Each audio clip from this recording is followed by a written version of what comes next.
ង្ក្រានต์ឆ្នាំថ្មីសង្ក្រានต์ឆ្នាំថ្មីគឺឆ្នាំម្សាញ់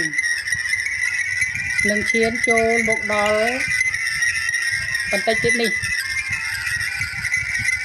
តទៅនេះខ្ញុំនឹងធ្វើការអត្ថាធិប្បាយខ្លះដូចតទៅ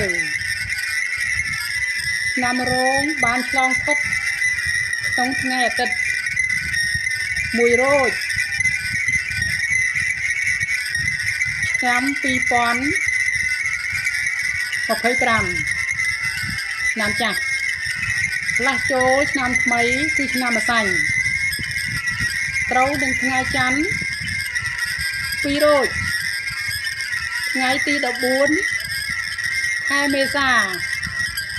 ឆ្នាំ2025ឆ្នាំថ្មី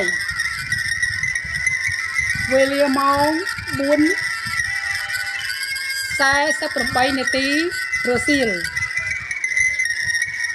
ត្រូវនឹងថ្ងៃច័ន្ទ2រោចថ្ងៃទី14ខែមេសាឆ្នាំ2025វេលាម៉ោង4:48នាទីរសៀលពុទ្ធសករាជ2569ត្រូវនឹងគ្រិស្តសករាជ2025ឆ្នាំថ្មីនេះមានទេពធីតាកញ្ញាមួយព្រះអង្គព្រះនាមកោរកៈទេវីដែលជាបុត្រីទី2របស់កបិលមហាព្រហ្មទ្រង់គ្រឿងអលង្ការពណ៌លឿងសៀបផ្កាអង្គាសិល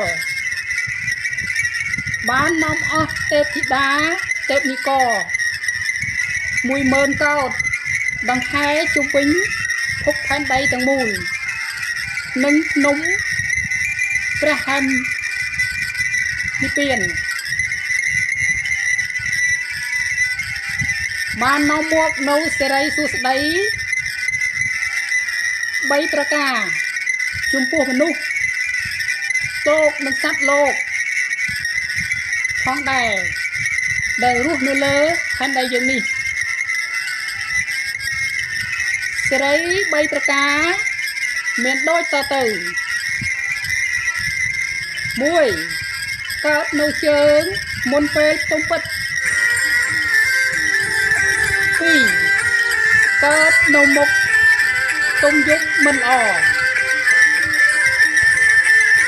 3ស្រស់បវរកើតចំបេះដូងតើសេរីសួស្តី3ប្រការនេះមានខ្លឹមសារនិងអត្ថន័យយ៉ាងដូចម្តេចចំពោះសេរីសួស្តីទាំងនេះតទៅនេះខ្ញុំនឹងធ្វើការអត្ថាធិប្បាយពន្យល់ខ្លះទៀតដើម្បីឲ្យមនុស្ស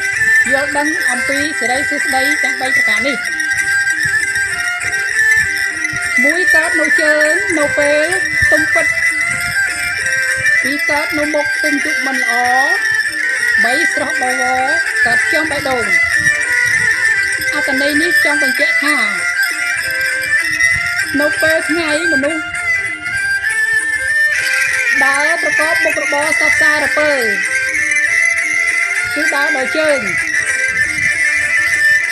ពេលយប់ទុំមិនល្អ